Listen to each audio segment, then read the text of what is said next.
Today I want to discuss how to overcome injuries and how to create a plan of attack to get back into training.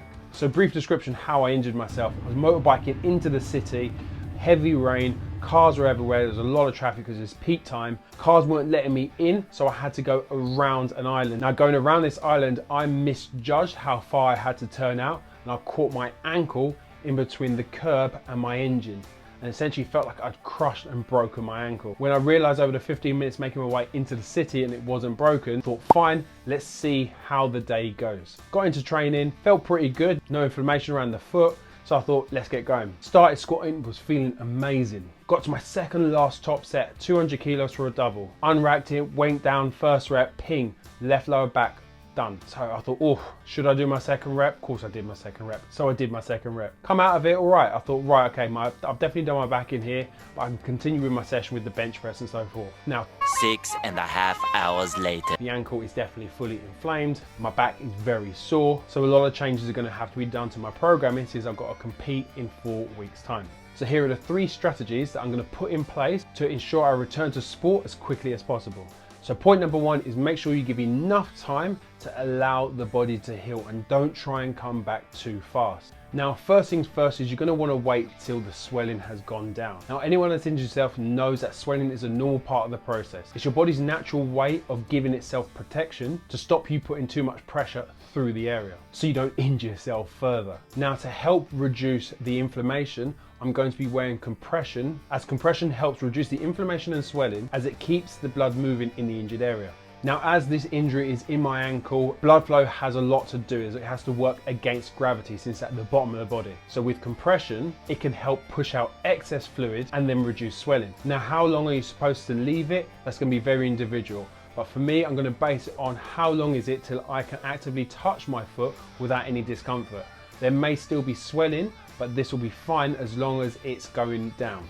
Now, point number 2 is going to be nutrition. This is what's going to provide the nutrients to the body to help you recover. Now, first things first is just ensuring you're getting high quality food in. So you're going to reduce a lot of processed foods, you're going to reduce or eliminate fizzy drinks, and you're going to look to increase your vegetable and fruit intake. Now, secondly, you're going to think about what kind of supplements can you take that are going to help reduce inflammation or support your body's natural defense of healing. Now, I take a daily supplement that's called ZAG.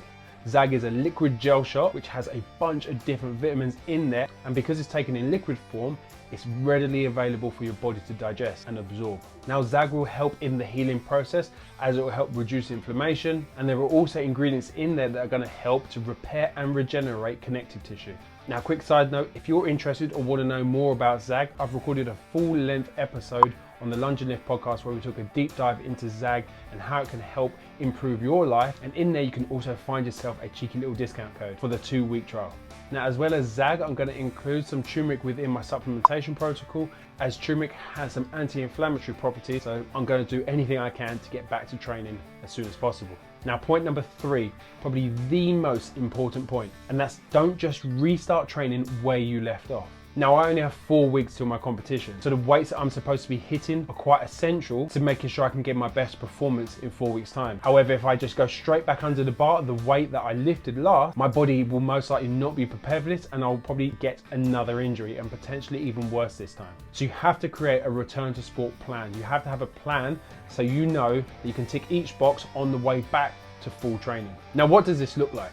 For my return to sport, I've got 4 stages that I want to make sure I get through to make sure I'm then ready to go fully back into training. Step 1 is keep up the endurance work, but keep it low impact. So I'm going to use cycling as this is no impact, but what this also provides is movement in my ankle. And I'm going to want to still provide as much movement in my ankle as possible to help blood flow to the area to help with the recovery process, as long as I'm not putting too much stress. So I'm going to be having to be very present in the session. If I'm feeling it getting aggravated, I'm going to either have to slow down or back off altogether. Now, point number 2 is going to be introducing swimming into my training. Now, you might be thinking, well, swimming is low impact. Why would you not introduce it earlier? Because you use your legs when you're swimming and your ankle is fully plantar flexed, so it's basically fully straight, there's going to be pressure put onto that area. And that's where my foot is swollen at the moment. So unless I used a pool boy and didn't use my legs at all, or use them very minimally, it's going to aggravate them. So what I'm going to do is once I feel like the inflammation has calmed down a little bit, I'm going to go for a swim, take it easy and go from there and start progressing swimming as I normally would my normal swimming training. So there's no set time frame for these 2 points. They might get done in 2 days or they might take a week. I just have to make sure I'm being very present in training and paying attention to how I'm responding the day after. Now, step number 3. Once I feel that inflammation has reduced enough and it's not tender to touch, this is where I'm going to want to start adding in some plyometric work slowly and some ankle, calf specific strength training. Now with the plyos, I want to keep them quite light. I want to be thinking about staying nice and light on my feet, like if I was to be running. So I'll be doing some pogos on the spot or maybe some switching ones where I go from one foot to the other foot. Now what's really important at this stage is taking note on how you feel afterwards. So you're going to want to give it a day's rest in between each of these sessions and see how the body responds. Has it responded well? If it has, cool, maybe look to increase the volume. If it hasn't, then that might be you had to reduce the volume or you're not quite ready for the plyometric force yet. Because there's a lot of force that gets put through the feet, and if you're not ready to do some light tier plyometric work, you're definitely not ready to go running. Now, step 3 is the point where I'm happy to stay until I've competed in powerlifting, because step 4 is then reintroducing some easy runs. Now, some easy runs won't be picking up from where I last finished, let's say 8 to 10K at zone 2. It's going to be running for about 5 to 10 minutes, maybe a little run walk, seeing how the body feels, and again, leaving it a day and seeing, right, how did the body respond? Did it respond well? Am I ready to increase the volume steadily? Now, step 4 is most likely going to be introduced after my powerlifting competition, because it's now not worth